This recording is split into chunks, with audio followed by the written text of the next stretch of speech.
Bonjour, bienvenue sur la chaîne de Bertrand Nouadj. Donc aujourd'hui, on reçoit Franck.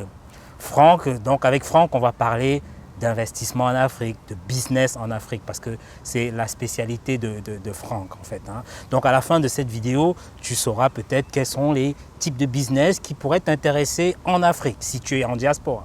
Et si tu es déjà en Afrique, bien évidemment, Franck, il a cet œil extérieur, cet œil d'expert qui va te permettre justement de savoir quel type de business tu pourrais éventuellement enclencher d'ici très rapidement.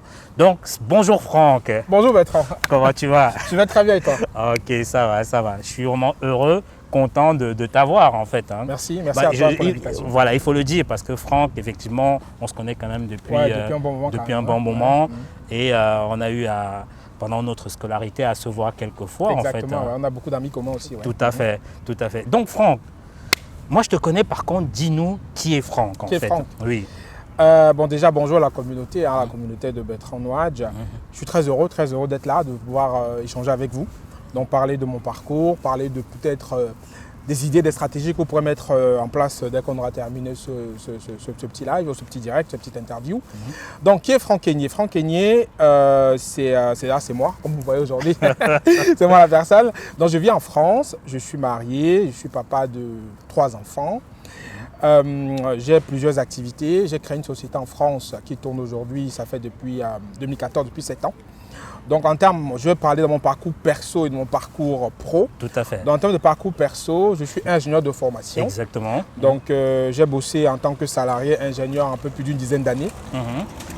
Et j'ai aussi un double diplôme de l'ESSEC Business School, qui est l'une des top business schools qu'on a en France. Tout à fait. Et j'ai plusieurs certificats de participation au séminaire, que ce soit à Los Angeles, à Singapour, à Ahmedabad en Inde.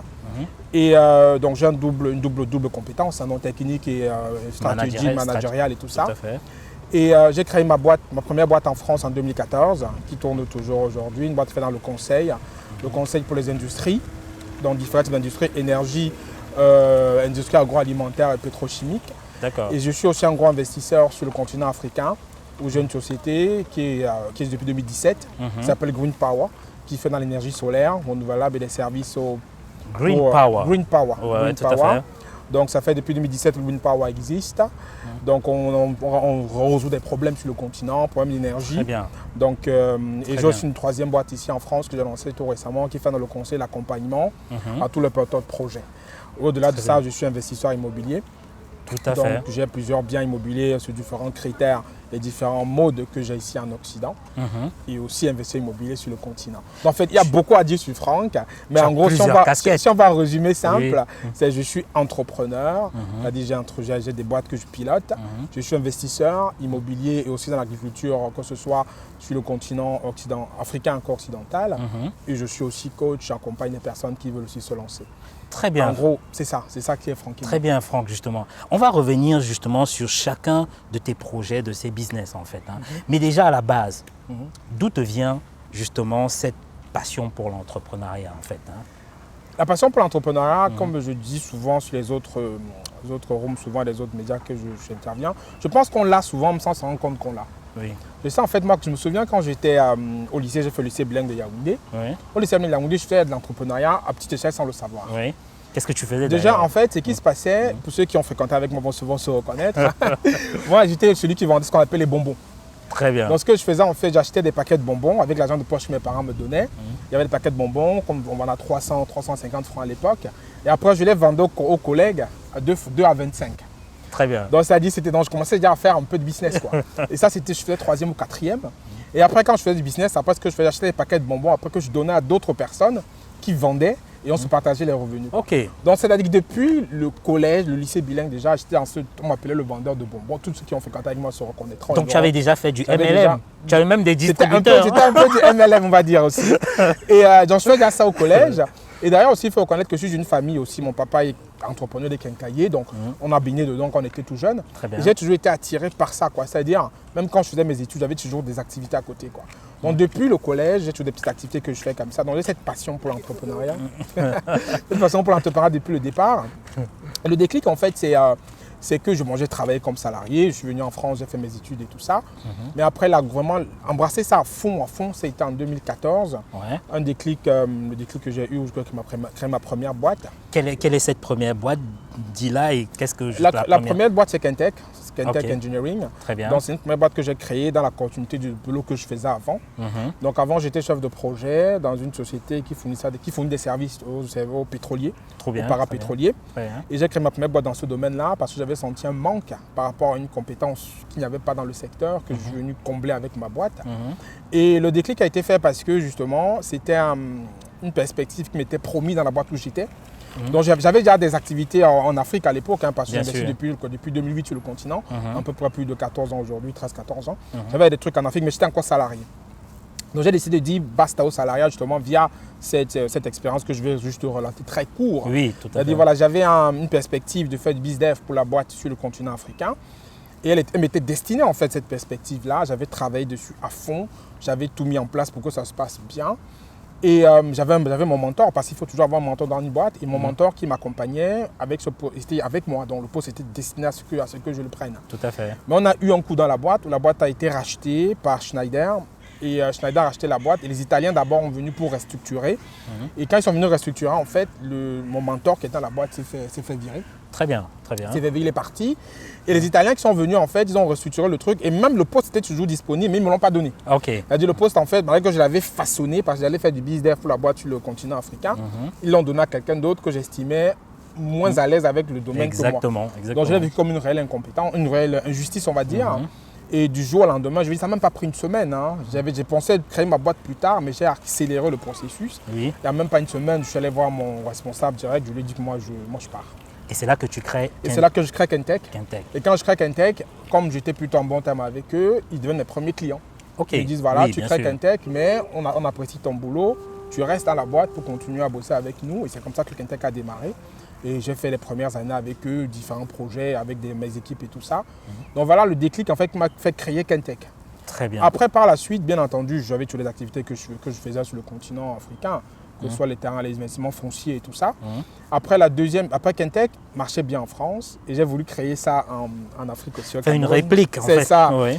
Et souvent, c'est aussi des erreurs qu'on fait. C'était mon premier gros échec, j'en Oui. parle sans honte. Ah non, ça c'est important de parler des Exactement, échecs parce sans que honte. c'est là qu'on apprend. Exactement. Et j'ai beaucoup appris justement. Oui. J'ai créé Kentech sur le continent. C'était le premier gros échec de ma carrière entrepreneuriale.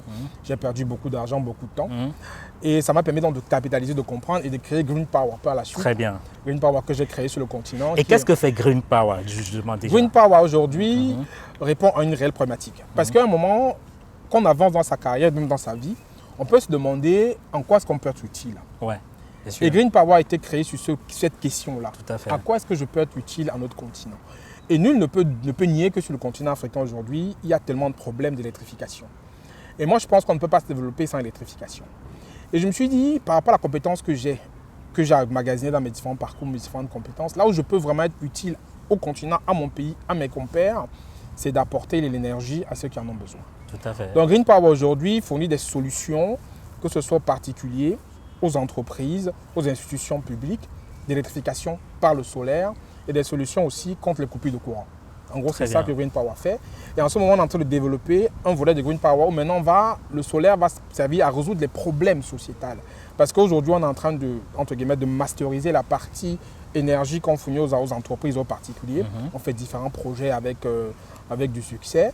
Et maintenant, je me dis, le solaire, c'est bien pour résoudre le problème d'électrification auprès des populations, mais il peut aussi résoudre des problèmes sociétals. Tout à fait. Que ce soit dans l'agriculture, que ce soit dans la partie, on va dire, recharge téléphonique dans les zones reculées. Exactement. En fait, des réels problèmes que j'ai constatés sur le terrain. Et on est en train de développer justement des services autour de ça. Je pense que j'en parlerai sur ma chaîne bientôt. Et donc, c'est ça. Donc, Green Power fait ça. Green Power tacle les problèmes d'électrification et s'attaque aujourd'hui à résoudre des problèmes sociétals grâce à l'électrification. C'est ça que fait Green Power aujourd'hui. Excellent, excellent. Donc, justement, aujourd'hui, effectivement, Green Power est en pleine croissance, Oui, en fait. croissance, oui. Pleine croissance. Mais entre-temps, également, tu as encore un troisième projet, parce qu'effectivement, il faut dire que tu es un serial entrepreneur, hein, je le redis. Tu as encore un troisième projet, on en avait parlé. Ça, c'était un peu dans l'agriculture, dans l'agro-business. Dans l'agro-business, oui. c'est ça. Ah oui, ça encore, c'est une casquette que je porte. Hein, ça, Bertrand, c'est bien de souligner ça. Bien sûr. Donc, j'en ai parlé aussi un peu sur ma chaîne Devenir riche en Afrique. Mais j'ai aussi un gros projet dans l'aviculture, les projets avicoles. Donc, en fait, c'est un projet d'élevage de poules, dont j'en ai parlé aussi un peu sur la chaîne déjà. Mais c'est un projet, en fait, que j'ai fait avec des partenaires locaux. Aujourd'hui, on a 55 000 sujets. On a 55 000 sujets. Donc, ça veut dire 55 000 poulets de chair. On fait du poulet de chair. Et c'est le projet à Yaoundé. Donc, j'en parlerai aussi. J'ai prévu en parler, bien entendu, plus tard parce qu'on veut passer à 100 000. Mais aujourd'hui, j'ai ramené des investisseurs dans ce projet-là. Et on a commencé il y a 2 ans déjà. Très bien. Et on a des personnes sur place. Donc, moi, derrière le projet, je suis avec des partenaires, je suis en tant qu'investisseur et j'accompagne aussi les personnes qui pilotent ça. Mais j'ai un modèle qui est un peu adapté, on va dire, au continent parce que tout à fait. L'aviculture, j'ai fait 4 ans pour me lancer. Hein. J'ai fait 4 ans. J'ai essayé plein d'astuces. J'ai eu plein d'échecs aussi dans ce domaine-là. Et j'ai trouvé le bon modèle, je pense. J'ai trouvé le modèle, moi qui ne suis pas sur place tout le temps, qui essaie d'aller quand même assez fréquemment, mais pas tout le temps parce que l'aviculture, il faut être quand même sur place. Hein, parce qu'il y en a qui sont sur place mais qui ont des problèmes. Tout à fait. Combien de fois ceux qui sont à l'étranger qui vont faire ça, ça va être très compliqué. Fait. Donc moi j'ai eu plein d'histoires, hein, Bertrand aussi des histoires qu'il peut vous raconter à cet effet-là. J'ai eu plein d'histoires des amis qui ont fait l'aviculture. Leurs poulets ils sont fait voler leurs poulets, les poulets sont morts, les poulets n'ont pas mangé, tout ça. Bref, chaque fois que je voulais lancer mon activité en temps opportun, il y a eu toutes des histoires qui me décourageaient. Je ne dis pas que l'aviculture, ce n'est pas un bon business, hein, mais il y a beaucoup d'aléas en fait. C'est un domaine qui est assez particulier. Tout à fait. Et si on ne multiplie pas ces aléas, il y a de fortes chances qu'on investisse son capital et qu'on ne le voit plus après, et qu'on perd tout. Donc moi, j'ai donc trouvé des personnes, des partenaires locaux avec qui je me suis associé. On a vraiment un partenariat win-win. Moi, je connais déjà très bien comment ça fonctionne, c'est qui aussi bien. Parce que ça, c'est important. Pas parce qu'on investit avec des gens qu'on ne doit pas connaître le domaine. Moi, je me suis formé. Bien évidemment. Je connais très bien comment ça fonctionne. Je forme les gens dans l'agriculture pour ceux qui me suivent. Et je connais toutes les étapes pour développer un projet avicole. Donc, quand je me suis associé avec des personnes, je savais là où j'allais. Donc, les personnes ne pouvaient pas me raconter des cracks. Donc, on a vu chacun avec des compétences particulières. Donc, il y a des éleveurs, ceux qui sont que là pour élever. Il y a des gens qui sont là pour gérer. Donc, je travaille avec une microfinance locale qui gère. Voilà. Il y a des personnes comme moi qui sont là pour le pilotage de projets et pour amener les capitaux, les fonds. Très bien. Et au bout du compte, tout le monde s'en sort. On a des clients à qui on vend les poulets qu'on produit. Qui sont contents. Et derrière, on partage les revenus tous ensemble et tout le monde est très satisfait. Très bien. Et justement, ici, encore on a lancé une campagne tout récemment. Il y a des gens de la diaspora qui ont encore souscrit. Et ce qui est intéressant, c'est que c'est une affaire où on ne fait pas grand-chose. On ne fait rien. Ceux qui investissent, comme on dit, l'argent travaille pour eux. L'argent travaille pour eux et derrière, ils récupèrent leur argent s'ils le souhaitent au moment qu'ils veulent. Là, nous, on est ouvert. Hein. Donc, le capital est garanti et ils ont des rentabilités qui vont entre 25 et 30% minimum par an. Oui, ça, c'est énorme. Donc ça, c'est énorme. Projet, parce que même en banque, on n'a pas ça. On n'a pas ça, peu importe. Ici, on a 5% oui, maximum. Bien sûr. Voilà, bien sûr. Donc ça, c'est un projet dont tu parles qui est très bien. Donc tout est très très bien huilé en tout cas de ce que je vois. Donc je rappelle en fait, hein, pour la chaîne de Franck, c'est devenir riche en Afrique. Donc je te conseille vraiment, va sur la chaîne de Franck, regarde les vidéos, abonne-toi. Il y a beaucoup de choses. Si tu as des idées d'investir, si tu veux investir en Afrique, si tu as des éléments, si tu as comme ça là des petites choses qui te viennent en tête, va sur la chaîne et je pense que voilà, tu pourras avoir un éclair comme ça, là, quelque chose que Franck t'aura conseillé et qui va pouvoir t'aider en fait.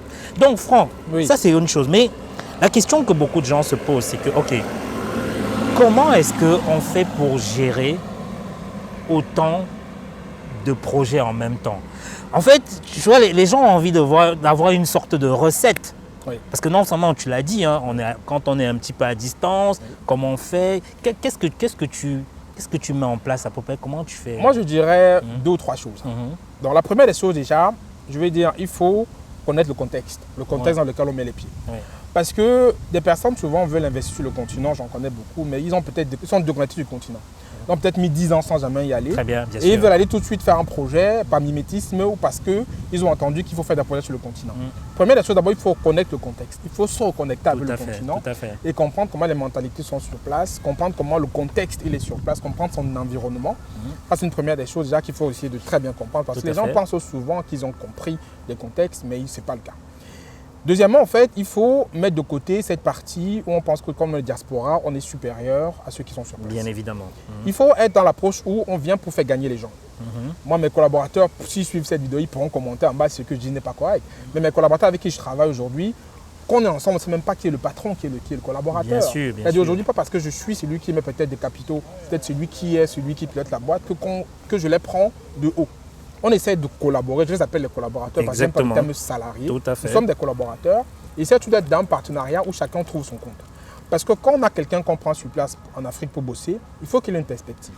Il faut qu'il sache où il va aller. Mes collaborateurs sont inscrits à la CNPS. Je paie les cotisations sociales. Ils ont une retraite qui est C'est la donnée. caisse de retraite. C'est la caisse de retraite. Donc la voilà, CNPS, c'est-à-dire oui. ils ont un contexte qui leur permet d'évoluer sereinement. Et tout récemment, j'ai mis un partenariat avec une microfinance où je les ai ouvert un compte là-bas. Maintenant, ils sont payés par virement bancaire. On a créé un compte d'épargne pour eux parce que je veux qu'ils se projettent aussi en étant dans la boîte. En fait. Tout à fait. Donc ça veut dire que je les valorise en fait et ça permet de maintenir la confiance. Deuxième point, c'est de valoriser ses collaborateurs pour qu'une confiance s'installe. Et le troisième dernier point, c'est aussi d'avoir un peu de chance. Il faut avoir un peu de chance.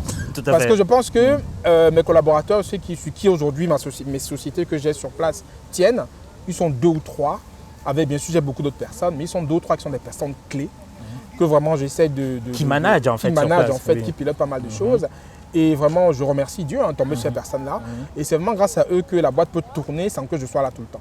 Par exemple, lorsqu'il y avait eu le Covid, j'ai mis presque 12 mois sans aller au Cameroun, mais la boîte n'a pas eu de problème. Elle a tourné grâce à ces personnes-là. Une question quand même. Est-ce que ces collaborateurs-là ont des parts dans l'entreprise? Non, ils n'ont pas de part. Très bien. Ils n'ont ok. pas de part dans toutes les boîtes que je possède. Je suis seul. Très bien, c'est très bien. Ils n'ont pas de part, mais cependant, ils ont des, des packages Bien de mettre à sûr. ce quand même qui se sentent bien. Ouais. Après, derrière, on a commencé à ouvrir ce débat-là, mais je ne pense pas qu'ils sont très enclins aujourd'hui peut-être à investir dans la boîte, Ouais. mais ils se sentent impliqués, ils se sentent accompagnés, ils se sentent écoutés. Très bien. Voilà, et derrière, ils partagent une vision que j'ai aussi. Je parle des piliers. Bien Après, sûr, les bien autres, sûr, il y les en a piliers. qui tournent les piliers. Oui, bien sûr. Et derrière aussi, je dirais, pour terminer, autre point aussi, c'est de savoir aussi s'associer avec des personnes. Parce que il y a des boîtes où j'ai investi, mais je ne suis pas. J'ai investi, mais je laisse des personnes qui vont piloter pour moi. Et derrière, on essaie de se faire mutuellement confiance. On se partage les revenus. Donc, il y a plusieurs choses qu'il faut voir. Et ce qui me permet aujourd'hui, moi, de pouvoir faire tout ça, c'est, comme j'ai dit, le contexte, de pouvoir avoir une certaine délégation que je donne à des personnes qui peuvent suivre le truc, la connaissance de l'environnement dans lequel on évolue, Oui. le fait d'avoir des partenaires, des associés qui sont plutôt fiables. Non, je sont tombés, c'est des gens qui sont vraiment assez fiables. Et ça me permet de suivre, en fait. Ça me permet de suivre. Après, il y a Très aussi une bien. organisation qui est drastique. On est comme ça, il faut qu'on soit organisé. Il y a des jours où je dédie à une activité particulière. Donc, c'est un peu un ensemble de pas mal de choses qui font en sorte qu'aujourd'hui, j'arrive quand même à suivre. Ce n'est pas À facile, piloter, oui. mais on arrive à piloter. Et pour terminer le tout, il y a le suivi. Il y a un suivi qui est... Ouais, il y a un engin qui passe. Voilà. Donc pour couronner le tout, il y a un suivi qui est très important. Il y a des outils que je pourrais dévoiler encore pour Oui, ceux qui bien viendront sûr. sur la chaîne, Bien que je sûr. mets en place pour les à distance. Des outils collaboratifs pour lesquels je travaille avec des collègues. Les réunions que je fais toutes les semaines. Par exemple, juste un exemple parmi tant d'autres de choses que je fais, comme on est sur la chaîne de Bertrand, je donne quelques astuces. Oui, bien sûr. Par exemple, pour les projets solaires, dès que je crée, pendant qu'on gagne un projet, moi je crée un petit groupe WhatsApp où je mets tout le monde dedans. Je mets celui qui va faire le projet, mon collaborateur qui va faire le projet. Je mets la responsable de l'université financière. Bien sûr. Je mets le client qui va faire le projet. Et je mets moi-même dans le projet. Donc chaque fois qu'il y a un projet, un groupe de travail comme ça est créé. Tout à fait. Ça permet, parce qu'au projet, déjà d'échanger avec tout le monde, d'échanger avec celui qui a fait le projet, d'échanger avec le client, échanger avec celle qui va suivre le projet en termes d'administratif et de comptabilité. Et on échange presque tout dedans. Je n'ai pas besoin d'être là. Ça veut dire que si le client est content, il est mécontent, je le saurai dans le groupe. Bien sûr. Si mon collaborateur il a un problème, je n'ai pas besoin, il va me mettre dans le groupe. Si la responsable administrative a un problème de suivi de financement, elle me met dans le groupe en fait. Donc c'est une petite astuce comme ça que j'ai mis avec le temps. Parce qu'avant que je pense à mettre ce groupe-là, il fallait que mon collaborateur aille sur place, que j'appelle le client. J'appelle le collaborateur, Bien sûr. on suit. Bien Et sûr. on s'est dit, mais au fait, comment est-ce qu'on doit faire pour être plus efficace? Tout à Et fait. ce petit groupe-là, je vous assure que ça m'a changé la façon de gérer les projets. Bien évidemment. Et derrière, c'est Évidemment. donc c'est des petites astuces comme ça. Après, il y a plusieurs autres outils qu'on pourra dévoiler. Mais si par exemple, vous qui êtes en diaspora, vous faites des projets dans le service, dans vos pays d'origine, essayez de faire ça. Un petit groupe WhatsApp, chaque fois que vous avez un petit projet, vous voyez comment ça se gère et vous voyez que ça va être très facile en fait. Et comme ça, justement, il y a de la transparence. Il y a de la tout- transparence tout est pour tout clair. le monde. Et quand il y a un problème, ben, chacun est au même niveau. diapason. Oui, tout à Et fait. on suit tout le monde. Quoi. Le client peut dire qu'il n'est pas content. On le sait dans le groupe. Tout le monde sait, le collaborateur sait pourquoi le client n'est pas content. Ce n'est pas moi qui vais lui dire. Bien sûr. Le client lui dira et il va comprendre. Tout à fait. Il doit s'améliorer. Si le client a un problème de paiement, il va le dire dans ma responsable qui gère les paiements, on va le voir, on va pouvoir gérer. S'il y a un problème technique, sur lequel je dois intervenir. On est dans le groupe, on en parle. Tout à fait. Donc c'est un espace collaboratif qui a été créé. Et moi je dis merci beaucoup à ceux qui ont fait ces outils, que ce soit WhatsApp et tout Mais ça. bien sûr, aujourd'hui on a des Ça nous sauve la outils. vie, ça nous sauve Tout la à vie et fait. c'est vraiment très intéressant. Ça c'est super justement. Donc c'est des petites astuces comme ça qui me permettent de suivre en fait mes activités à distance, quoi. Ok, non, super. Merci Franck pour cette petite astuce. Cependant, voilà, aujourd'hui tu es un peu dans l'agro-business, tu es dans la tech, le solaire, tu investis un peu dans l'immobilier, tout ça. Maintenant, pour les personnes qui nous regardent en fait, hein, ils se disent oui, mais ok, si j'ai envie de lancer quelque chose en Afrique, dans quel secteur j'y vais? Qu'est-ce que je peux lancer? Dis-nous peut-être 1 ou 2, 3 projets comme ça là, que quelqu'un pourrait faire aujourd'hui, peut-être avec un petit revenu et un autre avec un gros capital. Exactement. Donc, très bonne question, c'est assez pertinent. Bon, déjà sur la chaîne Devenir riche en Afrique, il y a plusieurs projets. Hein. J'ai parlé de tous les budgets, ça va de 10 000 à 15 000 euros, vraiment beaucoup plus, quoi. Donc, que tu aies 10 000 francs CFA ou que tu aies 10 millions de francs CFA, sur la chaîne Devenir riche en Afrique, tu as plein d'idées que tu peux lancer. Maintenant, par rapport aujourd'hui, si on prend le contexte présent, si on pas quelqu'un qui est prêt et qui veut se lancer, les activités qu'ils ont aujourd'hui qui sont prenantes sur le continent, bien entendu, il y a l'énergie. Aujourd'hui, il faut que l'idée qu'on a résout un vrai problème. L'énergie aujourd'hui, c'est un réel problème. Je pense un problème qu'il faut que tout le monde s'intéresse à ça. Parce qu'on parle de l'essor du continent, sans énergie, il n'y a pas d'essor du continent. Bien sûr. Et l'énergie, il ne faut pas forcément être un expert de l'énergie pour faire dans l'énergie. On peut vendre des ampoules, on peut faire pas mal de choses, même peut-être faire que du conseil dans l'énergie. Donc je dirais qu'un premier secteur qui est très porteur aujourd'hui, c'est l'énergie. Après, ça demande quand même un peu de capitaux, un peu de compétences, mais tout ça, ça se trouve et on peut se former pour pouvoir se lancer. Le second secteur, bien entendu, c'est l'agriculture. L'agriculture, en fait, pose le problème où il faut avoir des personnes fiables sur place et il faut être prêt à souvent aller sur place aussi. Parce que les personnes qui font des projets agricoles à distance, sans vraiment jamais aller sur place et gérer avec la photo ou la vidéo, c'est un peu compliqué, quoi. Après, si on a des partenaires sur place, comme peut-être ceux que j'ai trouvés qui peuvent piloter et qui qu'on a de temps en temps, ça peut se faire. Donc, je dirais énergie, agriculture. Agriculture, oui. Le dernier projet, le troisième point, qui peut être intéressant aussi, c'est le e-commerce en fait. Bien sûr. Le e-commerce aujourd'hui, le continent, il y a un boom digital hein, avec les services de paiement mobile qui sont aussi un grand boom, la pénétration Internet. Donc là, on a également le passage d'un camion. Donc. Et une voiture. Donc, on parlait de l'e-commerce. L'e-commerce aussi est en plein boom aujourd'hui. Pénétration Internet, voilà. Donc, c'est les 3 gros secteurs. Après, maintenant, il faut aller dans le détail. Et dans le détail, maintenant, ça, il faut que ce soit un peu plus long. Bien, donc, on ne va sûr, pas parler de tout le temps. Oui. Mais voilà les 3 gros secteurs que je dirais. Énergie, agriculture et le e-commerce. De toute façon, pour le détail sur la chaîne Devenir riche en Afrique, il y a plein de choses. Oui, il y a plein de choses. Non, ben ça c'est vraiment déjà... Ça, c'est excellent, justement, ça, de savoir ça. Cependant, justement, on va aller un peu vers la fin de notre échange, en fait. Hein. Voilà. Toi, aujourd'hui, c'est quoi les next steps, les prochaines étapes, là, en fait, qu'est-ce que tu es en train de faire aujourd'hui? C'est quoi les next steps, en fait? Toujours pour faire grandir tous tes actifs, voilà, toutes tes activités, on va dire, oui. Les next steps déjà, c'est je vais renforcer mes positions dans le foncier en Afrique. Ok, très bien. Donc, par exemple, le foncier aujourd'hui, je vends des lotissements aussi, hein, je vends un peu de terrain pour ceux qui en ont besoin. Donc j'ai des lotissements que j'ai achetés il y a quelques années, que je découpe en lots et que je vends. Autant la diaspora que les gens qui sont sur place. Donc je vais renforcer ce volet-là, donc je vais plus investir dans le foncier, dans la partie non bâtie. Donc acheter des lots que je vais diviser et vendre, ça c'est le premier point, que je vais renforcer dans les prochaines années. Dans le même cadre aussi, à moyen terme, ça c'est pas pour tout de suite, je vais essayer de passer sur la promotion immobilière. Très bien. Donc maintenant je vais plutôt vendre des terrains bâtis. Donc ça c'est la partie foncière. Maintenant pour la partie Green Power, on en a parlé un peu, énergie. Toujours sur le continent, Green Power aujourd'hui se développe beaucoup. Et donc je suis en train de développer des services et des produits autour, comme je dis, réseau de développement même sociétal. Tout à fait. Donc ça va être ce que Green Power va faire. Je vais aussi ouvrir des bureaux un peu partout dans d'autres villes au Cameroun. Ça c'est les next steps.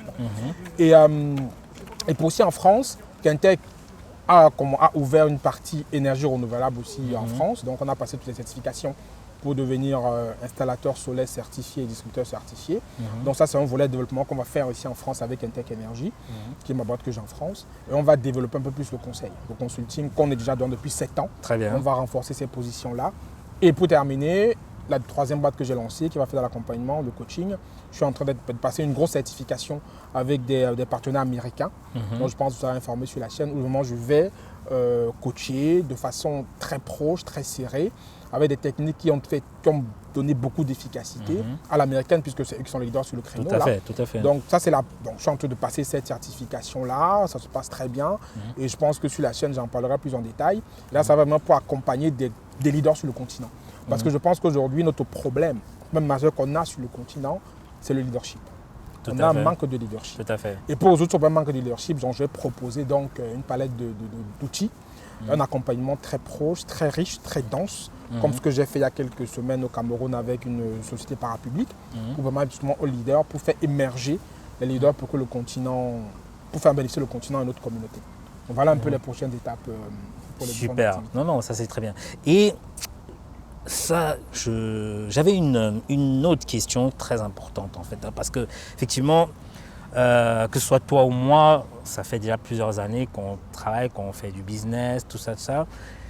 Je dirais, Franck, qu'est-ce que tu dirais toi au Franck d'il y a 10 ans? C'est-à-dire que le Franck d'aujourd'hui qui a de l'expérience, qui a de la bouteille aujourd'hui, qui a eu des échecs, des réussites.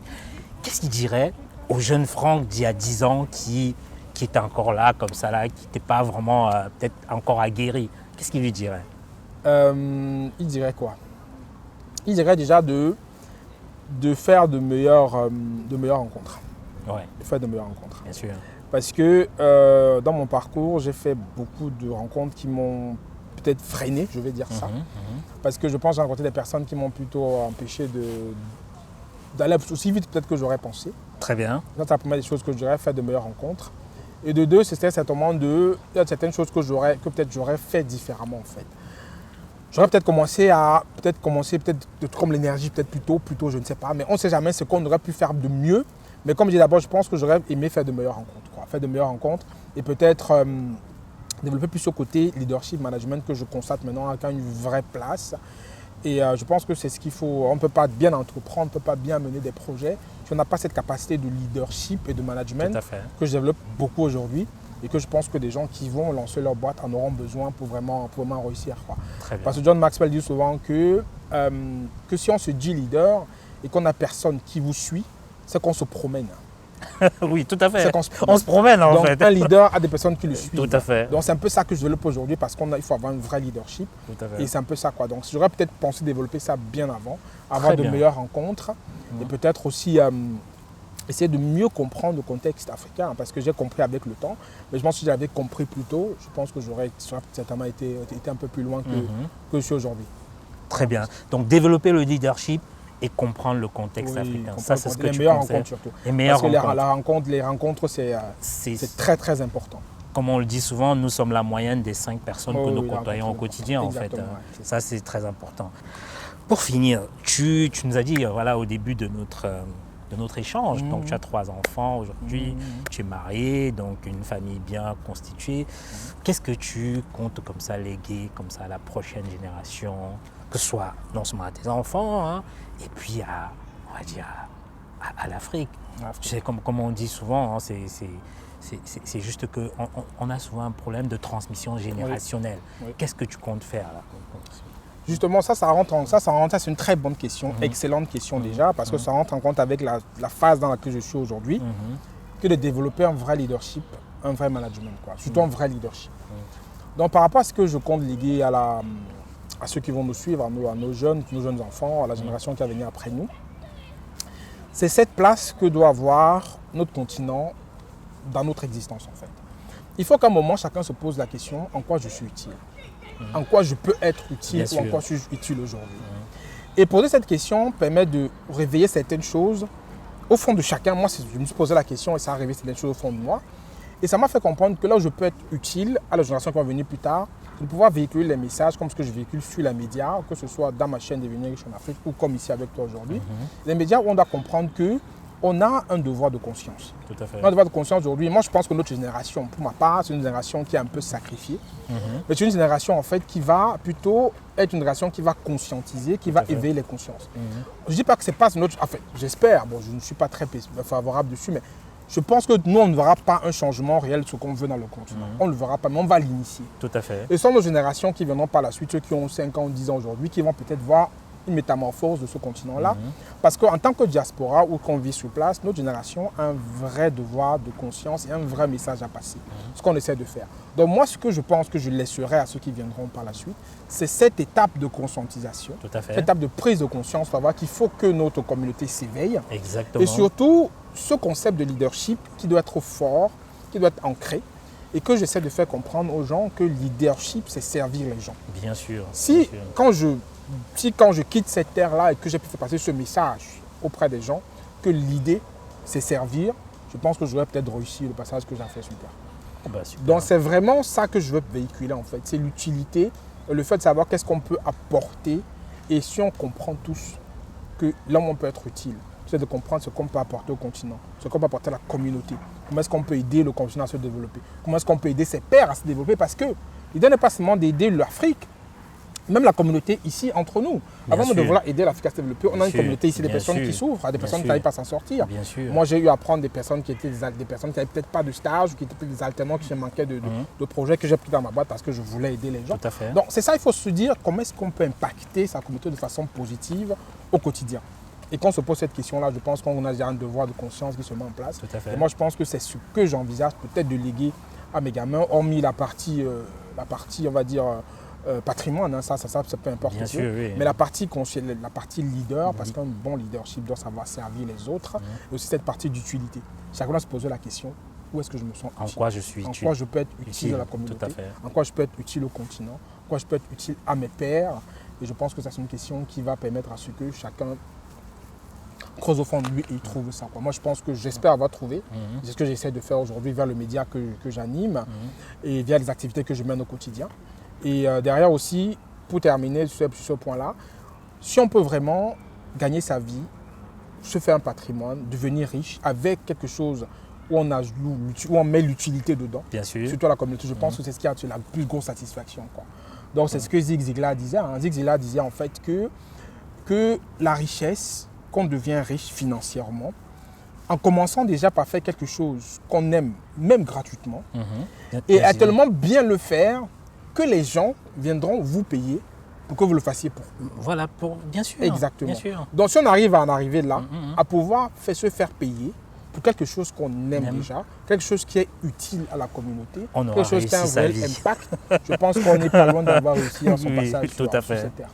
Ah bah super. Super, bravo pour cette conclusion que je trouve magnifique et j'adhère tout à fait à ce point de vue là en fait.